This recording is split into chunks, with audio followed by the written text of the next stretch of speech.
Let's move into a feeling floor check. So if you can help me put these down around the floor, you can do this with, fewer feelings than this. But I have a lot of options here. If your group is smaller, I would still have enough feelings, so there is a range of choices. Okay, so this is the floor check that I was telling you about. And I'm going to ask you criterion questions. Another thing you can do is just open it to the group. I will usually start the group off with 1 or 2 questions and open it if you think the group wants to do that. If they need the structure of your asking the questions, we call them criterion questions in sociometry. So walk over to, and one of the things that people relapse over, right, is feelings. So emotional regulation, the spectrogram, how much, how little. A floor check, the feelings. What are they? There's a structure. You'll see, well, I will tell you about the structure afterwards. Walk over to a feeling that you're experiencing right now.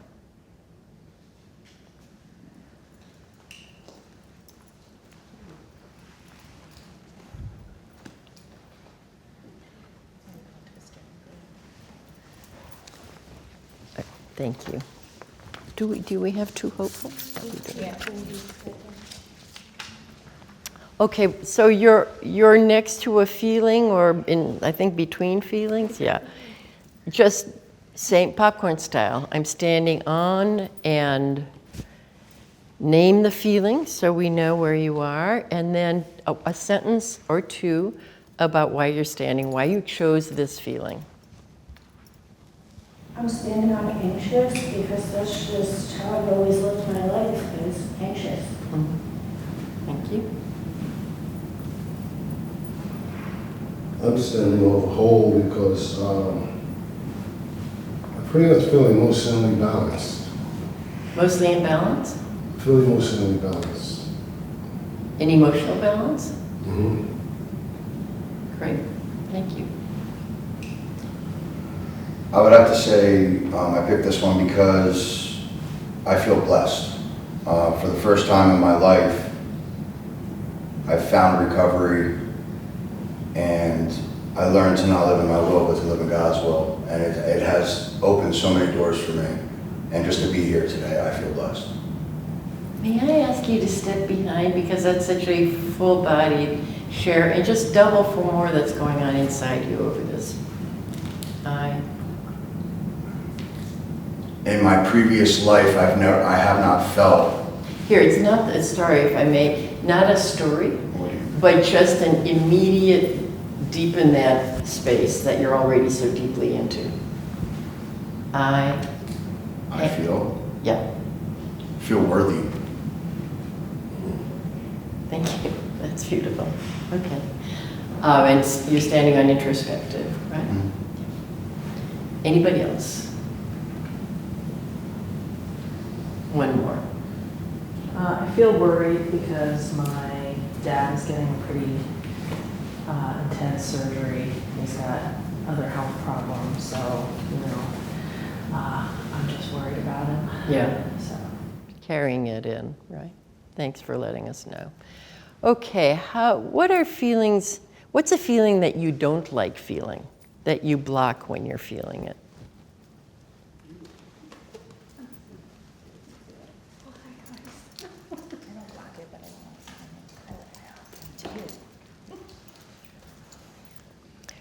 Same drill. Name it and tell us why you chose this feeling.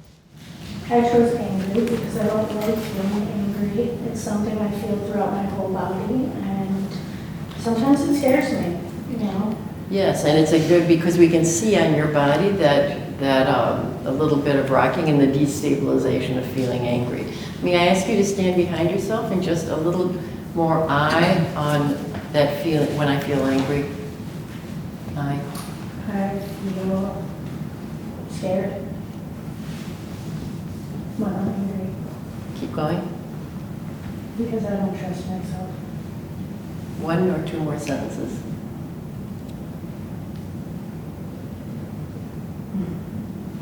Is that And then I would make a mental note that in the future we'll maybe talk to that part of yourself you don't trust and reverse roles and get it up and out of the inside of you, because this was the first part of getting up and out of inside, and then we'll embody it. Yep. Thank you very much. Another one. I'm standing on the shame because it's very uncomfortable for me, and I believe that to be my natural state sometimes, especially in active addiction. I mean, I'm sober now, but it's kind of like a default setting for me, so I work super hard to not feel that way. I'm very critical of myself, so that feeling almost has like a physical thing with it, like sweaty palms and stuff. But I don't like feeling shame. Thank you very much. And we could do the same, embody your shame, talk to your shame, reverse roles with your shame, get it up and out and into embodiment. One more on what you don't like feeling.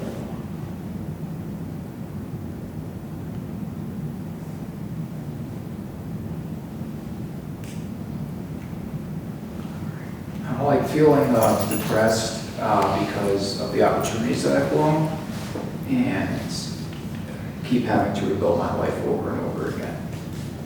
Would be the reason why. And I'm noticing just a little bit, because you're normally so upright and perky, a little bit of collapse, physical collapse. Yeah. Does that feel right? Yeah, it does. So could I ask you to double for that body state? Sure. Step behind Yep. and double. When I feel depressed, When I feel depressed, I enter like a hopeless state of mind. Don't really see the point in living my dreams. okay, thank you. Okay, now, what about, walk over to somebody who said something that you identify with or that moved you in some way, drew you, and stand next to them and tell them why you're identifying.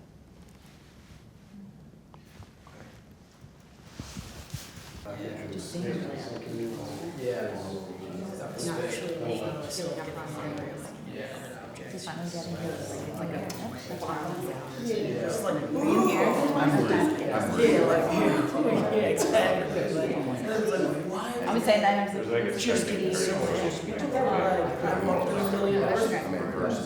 No incidents. May I invite us to do something now? There are a couple of people who I'm noticing who really could do an embodied piece of work right now.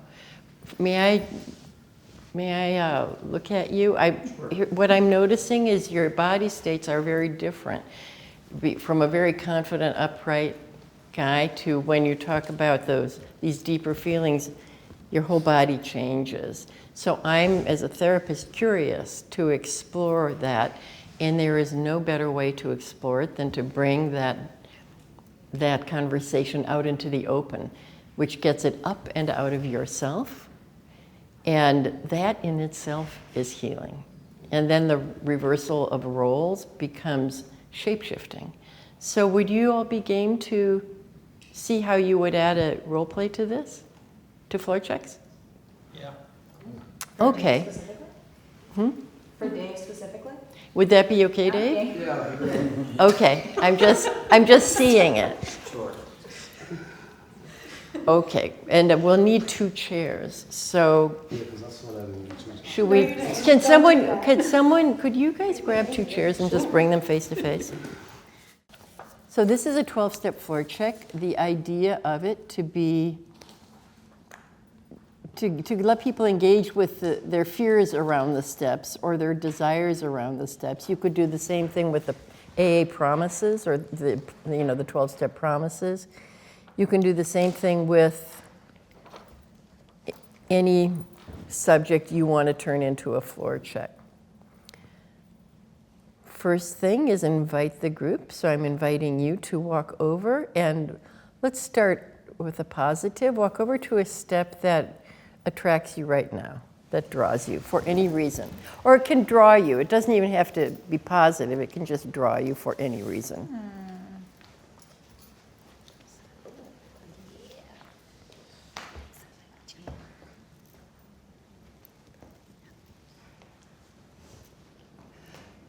And as you notice, I always say a sentence or two about why you're standing where you're standing or why you chose what you chose. The reason I do that is because as groups get going and they get comfortable, sometimes they'll turn it into a whole several minute share. And then you'll look at the rest of the group members and they're tipping over and they can't stand that long. So I just started up with a sentence or two. So I'd invite you. I'm standing on step 12. Having had a spiritual awakening as a result of these steps, we tried to carry this message to alcoholics and to practice these principles in all our affairs. In my journey, this has brought me the most happiness in my life. It's taught me a lot of patience. And even compared to the day I got married, someone getting their year coin and actually going through that change and seeing that, that's been probably one of the greatest gifts next to having a life today. So. Thank you. Thanks. I'm at step 1. We admitted we were powerless over alcohol, that our lives had become unmanageable. I know for me, that was really hard to do for the longest time, and I know if I ever forget that I'm powerless over alcohol, that I will pick up a drink in no time, so I always have to remember that very first one. Thank you. I am at step 2, came to believe that a power greater than ourselves could restore us to sanity. I just love the word restore in here, that this is a restorative process.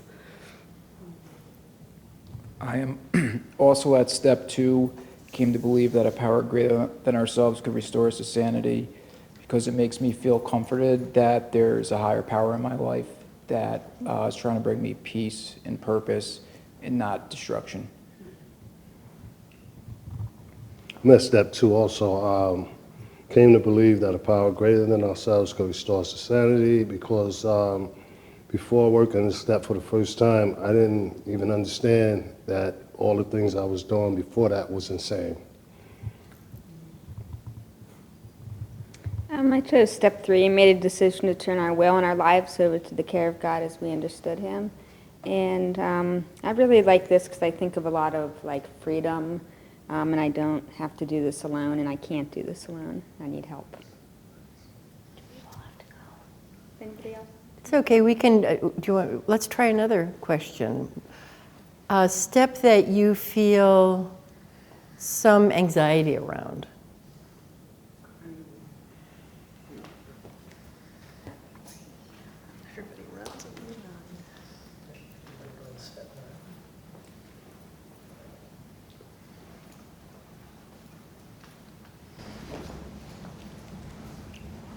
Sentence or two. Step 3, made a decision to turn our will and our lives over to the care of God as we understood Him. Not as much today, but in the beginning of all this, due to certain things in my life, I felt like I had to be in control to get the outcome that I want so I won't get hurt.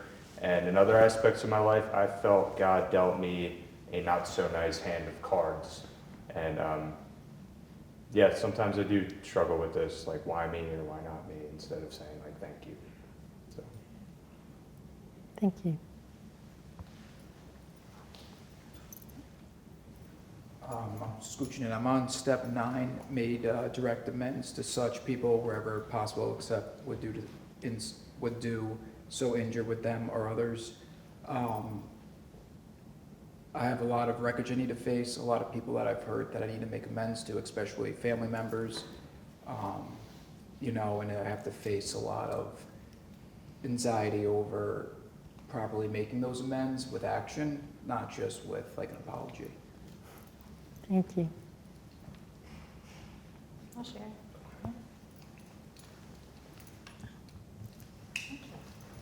I am on step 7, humbly asked Him to remove our shortcomings. I was thinking of like 6 and 7 though, when I was in that process, all the fear I had, I felt like I wasn't just gonna have to like walk the walk. I mean, talk the talk, I was gonna have to walk the walk, and I was afraid if I removed all the things that got me to where I was today, like how I was gonna function. I'm actually at step 9, but I don't want to get in people's way. but make direct amends to such people whenever possible, except when to do so would injure them or others. I think I've been making a lot of living amends, and but there are two people in mind particularly that I really think I need to. One I did make amends with, and I was terrified, but it went really well. And after doing that, it showed me, just because I made one doesn't mean the other one will be any less terrifying, and I'm still trying to figure out how to make that amends as well. So, Thank you. How about, what would you ask if this were your group?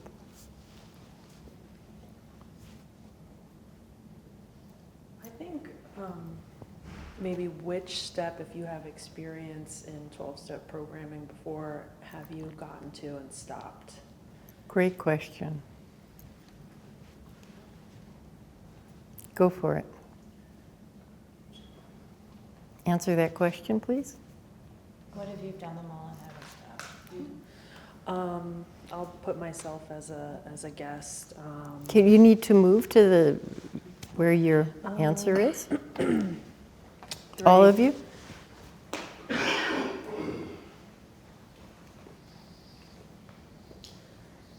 I put myself at step 3, made a decision to turn our will and our lives over to the care of God as we understood Him. I still just wasn't convinced that if I let go of the things I was trying to control, that my life would get better. Having faith and trust in something that I can't see, hear, feel, just really scared me, and I just, I couldn't bring myself to take that action. So I never got past 3. And would you say you're still there?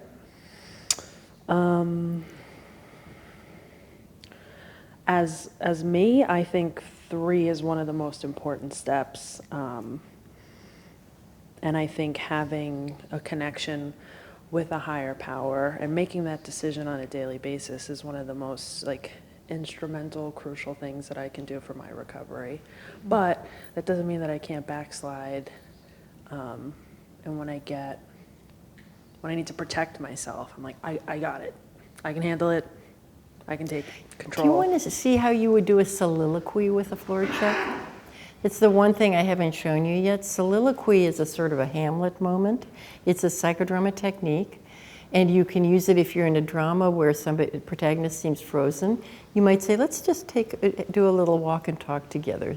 Get up out of the chair and walk and talk and do your soliloquy. It helps somebody get unstuck. And on the floor check, I use it to represent kind of a journey through whatever. So if you were to journey through 3 of the steps, let's say, and just soliloquize as you go. Does that make sense to you? And we'll just hear your narrating that journey. I think last year during my sobriety, or at least my experience was that step 3 was one of my biggest downfalls, and I couldn't pinpoint why I was having so much inner turmoil. And I think through that, I needed to, again, look at both 6 and 7, what my character defects were. Soliloquize your journey between 3 and 6. Okay, 3 and 6. I guess my experience from 3 to 4, the second time I did a 4th step, I was running to do it because I knew it was going to help to get that stuff off my chest. See if you can do it as if it's in the here and now that you're taking the journey. Okay. I guess I have a clarifying question. Mm-hmm. At what point in my sobriety should I be doing this soliloquy, or can I? Oh, this is, no, stick with yeah. Okay. That's interesting that you asked that clarifying question just then, and Yeah. we could explore that too. Okay, yeah. There's no should Okay. in my book. We're just do your soliloquy Okay. for wherever. I'm at 3, I'm desperate, I'm in a lot of pain, emotional pain, emotional turmoil, I'm withdrawing. We look at like the will. I'm really fighting rather than surrendering. And I'm finally in enough pain to ask for help. So I go to a sponsor and I go to my sponsor and I have to re-evaluate what step 3 actually means so that I can take action. And from 3, my sponsor guides me through a searching and fearless moral inventory of 4, and what resentments am I still holding on to that I'm trying to maybe control the outcome of. From there, kind of in between here and transitioning into 5, I'm doing the work, I'm taking suggestions, I'm learning how to pray differently. I'm learning what it means to truly give over my will, open up my head, my heart, and like the spirit pipeline, and to not have a blockage there. So like, what does that feel like within my body? And having gained some balance and clarity, I can continue to explore like what are the character defects. And most times it's fear or ego or pride, jealousy. And from that, understanding what humility actually is. I think to this point where I've brought myself right now, I think it's looking at what I thought I already knew and setting aside those things and being open for a new experience, and seeing where I was maybe resting on my laurels or stagnant, which is not good for me because I can backslide and I'm like, everything's cool, I'm safe, I don't have to do anything. But that's a slippery slope. So, I mean, yeah, these are the action steps, right? It's action and more action. So looking at amends that I missed,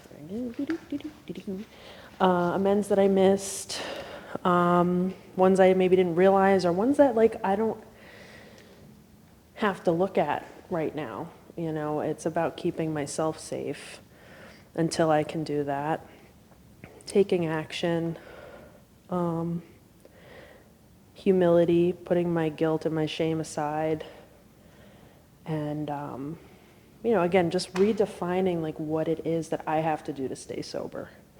So continuing to look at my behavior. And at the beginning of the process, I was at 11, and that was just, this was pivotal for me because I was praying but not meditating. And now that I've looked at what meditation actually is and how to do it properly, like I totally just feel open and connected.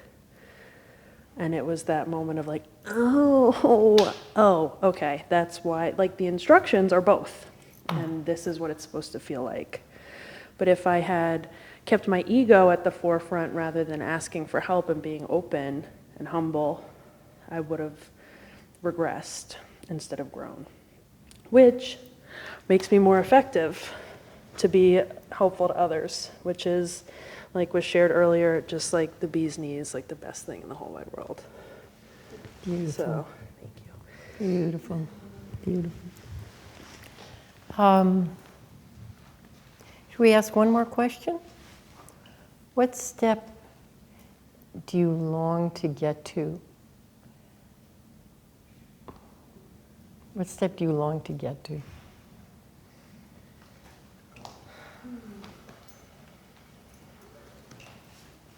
Or get back to?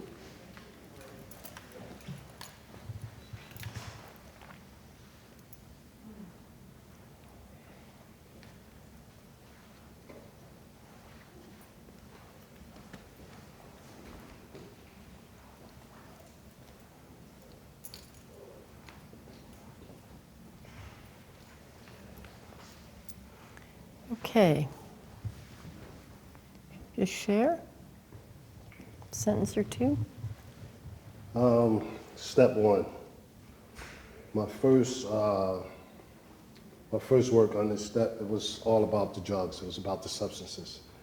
And wanting to get back to, because, well, it's going to always be about the drugs, because I know that anything that I do with the progression of this disease will eventually lead me back to the drugs if I'm not on top of my recovery. But this step here, for me, is much more about, or more about understanding that I'm powerless over other things. You know, like, for instance, people. You know, I understand that the only thing I have control of is how I let them affect me. But once I get into a mode where I want to change someone else, I know I'll run into problems. That's why this step is important to me. Beautiful. Thank you.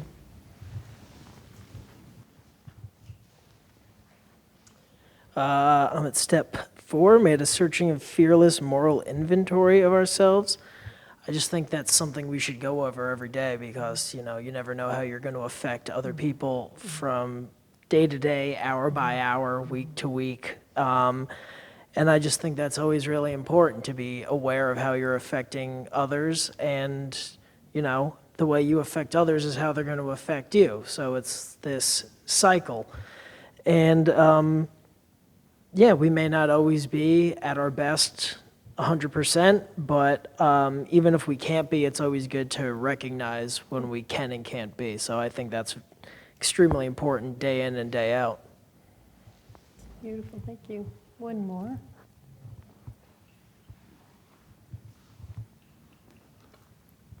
Two more.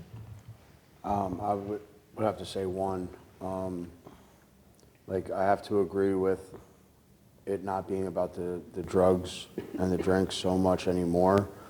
But when I'm back at 1, which I'm usually there every morning, I can apply it to any problem in my life and I can get a solution. I try to live in 1, 2, 3 every single day. And that's how I stay afloat. I would like to get back to step 12, having had a spiritual awakening as a result of these steps. We tried to carry this message to alcoholics and practice these principles in all of our affairs. I had a spiritual awakening at 27. It was an experience that I saw life different, felt really good, sober, and I wanted more of it. Like, I wanted to continue to feel this way sober, because I've struggled with depression, as I shared earlier. But I wasn't living the principles. I was living like a double life. And this time around, and I relapsed because of living, an unethical, unhonest life. And this time around, I want to do it the right way, have a spiritual awakening with principles intact, so I don't have to give it up again, and I could actually lead by example and not just live like a fairy tale life where it's good on paper, but deep down I'm not living the way I should be as a sober man. Beautiful. Beautiful. Thank you. Let's sit down. Let's gather these up and sit down. Any questions on the floor check? It's pretty clear, right? And you can see as the day warms up, you were all eloquent, and confident. So I just want to point out that doing this work makes you more confident. It just does. And if you do the psychodrama part of it, you develop a kind of self-assuredness. Jackie was pointing out that the role reversal is like bilateral stimulation. And do you want to say something about that? Sure. It's the movement of getting up and down, and it's also just like walking too. So it's like the changing of the seats, changing perspective. But I also thought about just the simple walking, active walking, has been used in EMDR to help reprocess trauma. And so I thought, wow, like this is really incorporating so many, there's parts work in this, there's EMDR in this, there's so many pieces, embodiment, somatic, it's like all in one and nobody even knows it, which is like the best. It's funny you say that because I was thinking with Ben and Dave that I was thinking being in there with Ben and Dave that it felt like a reprocessing session, like getting emotional and then kind of like coming to adaptive stuff on the other side. That's like where my mind was going. Yeah. And I think that the big trauma point for me in doing, I really like doing psychodrama in a trauma-informed way. But the trauma-informed way is just to do it the way it was written originally. It's a very trauma-informed method because of just what you're saying. And if you don't use role reversal, I mean, you can miss doubling and keep going, right? Because there are other ways to get at what's going on inside someone. But if you don't do role reversal, you are robbing yourself and your protagonist of the main, what Zerka Moreno used to call the sine qua non of psychodrama, that without which there is no true psychodrama. The key is role reversal, and it's so simple. And if you don't force it and you just do it in this when it feels right, when there's a question being asked, if you don't let anyone make things up, you know, so that everything's interfered with, and by the time the protagonist reverses roles, they're so in their heads they can't get back. And let people get a little lost, because we saw that with you, we saw it's natural. And what you're doing is, you know, Dick Schwartz, you're unblending. You're doing bilateral stimulation. Steve Porges has talked about you're healing through co-regulation, and you've got movement, and you've got, what was the other comment he made? That, I mean, it is, when Peter Levine's work is everywhere in it. If this were in your body, where is it in your body? If that part of you could talk, etc.